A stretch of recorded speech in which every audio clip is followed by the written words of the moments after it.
Magoo? Morning. Daniel Magoo.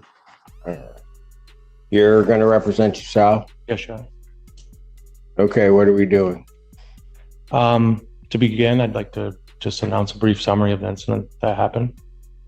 Pardon? The incident on October 11th, the reason why I'm here. I would just like to announce a brief summary of what happened. And that's going to get us where? Well, I did file a motion a couple weeks ago for discovery. I do have a copy of each. Yeah, no, I saw it. Did you get the discovery? I did not, but I don't think I properly served it on the prosecutor, so I'm here to do that today. I did serve it with the courts. I did file with the courts. Oh, no, I saw it. So what do you want me to do with your case today? Well, I a few things. I want my bond conditions lifted. I want a discovery. I don't know exactly what the procedures here is. You know that wrongfully. Yeah, I know, because as you're talking and as everything went through, I could tell you didn't know. Yeah, sorry. But I'm trying my best to do things right.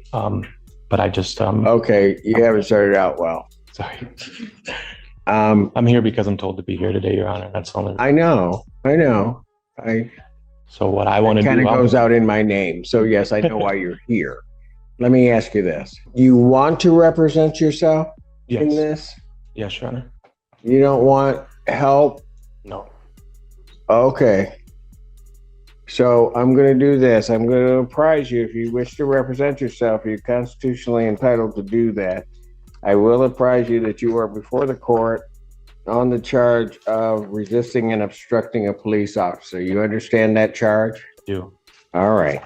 That is a felony or a high court misdemeanor. It is punishable by up to 2 years incarceration and $2,000 fine plus court costs. You understand that? I do. All right.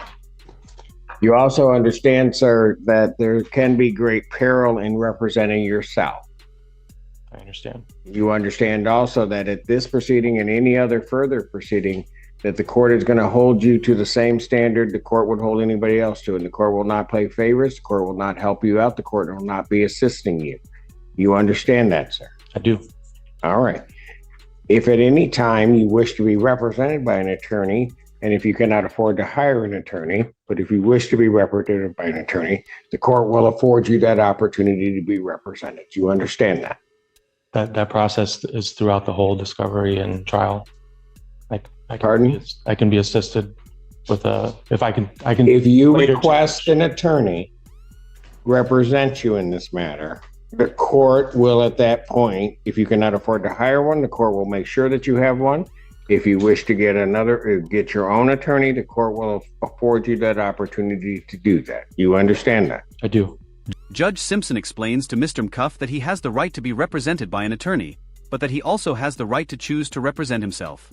Under the Sixth Amendment, a criminal defendant has the constitutional right to the assistance of counsel at all critical stages of the prosecution, including pre-trial proceedings, such as a probable cause conference. This right to counsel includes the entitlement to have an attorney appointed at public expense if the defendant is indigent, as the Supreme Court established in the 1963 case of Gideon v. Wainwright. At the same time, criminal defendants also have the right to forego counsel and represent themselves. In the 1975 case of Ferretta v. California, the Supreme Court held that criminal defendants have a constitutional right to defend themselves when they voluntarily and intelligently choose to waive their right to counsel. Accordingly, a trial judge like Judge Simpson must ensure that a defendant understands the risks and disadvantages of proceeding without counsel. But if a defendant such as Mr. McGuff understands the drawbacks and still wants to proceed in a pro se capacity, the judge must allow it. So what do we wish to do today? I would like to first file a request for suppression of this evidence until suppression of what evidence? Of body cams, squad footage. On what basis would you be doing that? Miranda versus Arizona. Which says what? That I was not read my rights prior to being detained, and because of that, any violations that I could have possibly said that could impede my case That's your basis for the suppression of body cam?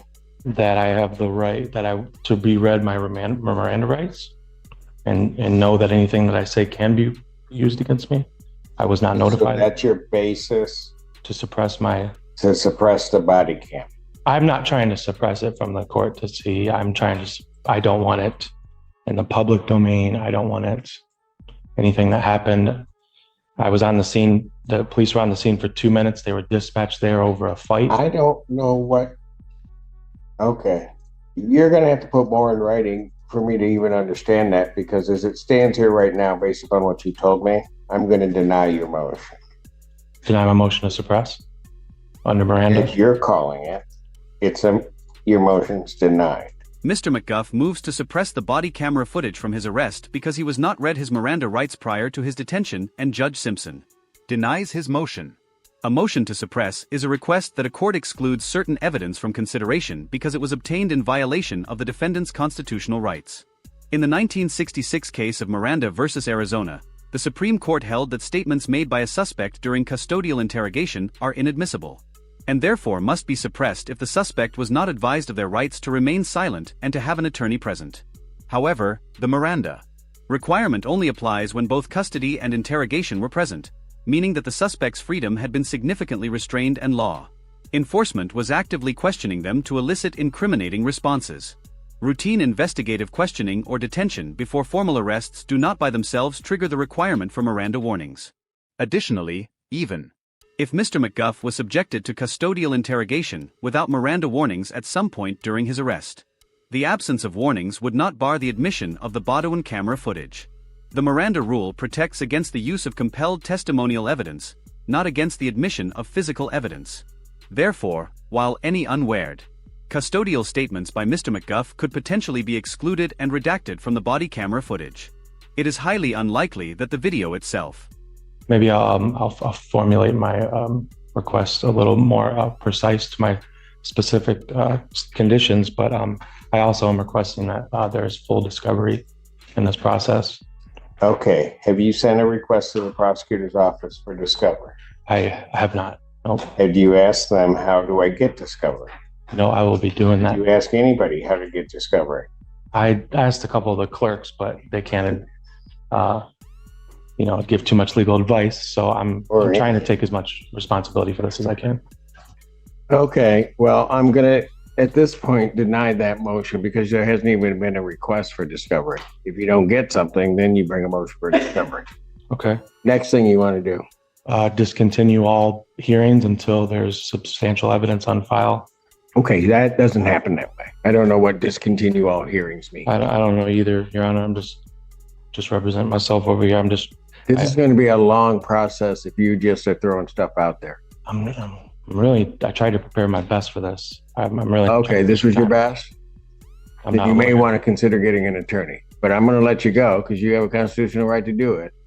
But this is going to be a long, arduous process if we're going to go at this rate.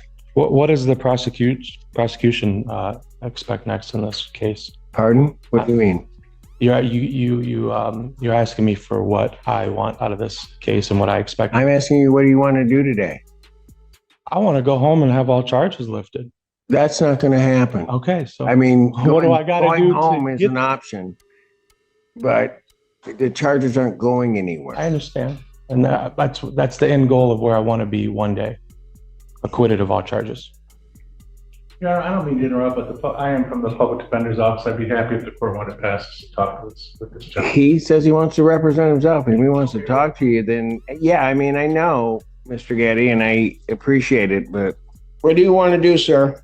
I'm not sure what you're asking me. What are my options, sir? Your Honor. All right. What do I want to do? Here's what I'm going to do. I'm going to take a break because I have to have something happen before noon. I will call the Spanish case up afterwards. I will also then call the one plea, maybe, that we have, and then I'll recall your case in the next block. Okay. And then maybe between the time I leave this bench and come back, you'll figure out exactly what you want to do. Yeah, I'll maybe how to do it. I'll do that. Or maybe if you want an attorney to represent you to help you through this process, because otherwise this thing could go south for you. Yeah, I Would understand. not be good, but I'll let you think about that. That's your call. All right. Court's in recess. The court takes a recess and Judge Simpson indicates that he will call additional cases before recalling Mr. McGuff's case to give him some time to figure out what he wants to do next. Court recalls case People versus Daniel McGill. Pass along to the people. In your honor. State your name. Daniel Magoo. All right. Your Honor, when the court passed this case and left the bench, the defendant did hand me a copy of his motion. I took the recess of the court to file a response. I hand delivered it to the defendant as well as handing the copy to the court. If I may just respond to the record. Yes. Thank you. So this motion was sort of put in 3 different sections, for lack of a better term, and they seem to all, like 1 through 11 in each section seems to be the same item. So I only responded to the middle section, which were the motions and requests. The first motion was to compel the testimony of officers at a deposition. I'm asking the court to deny that. As the court is well aware, depositions are not appropriate in criminal court. Does the court want me to go through each one and then make a ruling on all, or do you want to do one at a time? Let's do one at a time. Okay. All right. You got any response to the people's response? Not for that, your honor. No. Motion denied. Thank you. The second request is request for discovery, where the defendant appears to be requesting that we produce different discovery items, as well as there's a sentence here that says the defendant possesses exculpatory video footage. Request an opportunity to submit it for review. If he wants to give us something, that's fine, but I just think he should go through the normal discovery process, and I'm not saying the court not order what he's requesting in number 2, because it doesn't appear that there's been any request filed for discovery that hasn't been fulfilled or completed at all. Well, here's what I'm going to do, at least at this point, is I'm going to deny the motion, that portion of the motion also. When he submits his request for discovery, then I'm going to deny that one specifically without prejudice. That way he can raise whatever issue he may have. I agree completely, Your Honor. Thank you so much. Number 3 was particularly troubling to the people, as it appears to be a request for the people to get medical records for some person and give those to defendant. I responded that request was unclear, but it appears to be that the people execute a search warrant to obtain medical information for an alleged witness who does not appear to be mentioned in the police report currently in possession of the people. Unless otherwise directed by the court, the people would think that the people don't intend to execute a search warrant to seek out private and potentially privileged medical information for this person. Your honor, in response to that, I have a FOIA records describing the witness and his shirt that he was wearing, which is the reason why the deputies or the detectives were dispatched to the Pupper Reds parking lot at 3 a.m. that morning. I also have a picture of the witness being right there when I got arrested. I mean, I can show you it. It's quickly available here for me to show you, but I mean, he's really within. I really would be grasp. The defendant showing anything to the court that he has not disclosed to the people. So given that I do have FOIA on my CAD records for the dispatch record of police when they made comments saying there's a Huron Valley ambulance dispatched for a person due to high intoxicants. I wasn't dispatched through Huron Valley, but this is in my police report. I think this is valid enough to say that he is a part of the same scenery and event. Do you have a name? His name is Jacob Spalding. I've known him for 15 years. I was with him throughout the course of the night and So you want his medical records? I want to, first of all, subpoena him to get his witness statement on record officially. And I would also like his records due to the nature of why they. I'm not going to order. I mean, that is, I'm not going to order medical records.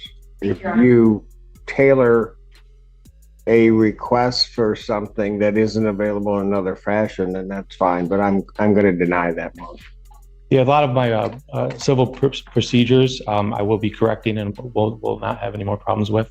But as for right now, your civil procedures, I'm trying to follow the rules of federal civil procedures, and this is my of federal. Yeah, this is. Yeah, I think so. Okay, so we're a state court. Okay, and this I'll is criminal proceedings. Anyways, then thank you for your guidance. Yeah, so you might want to start there. Okay. Okay.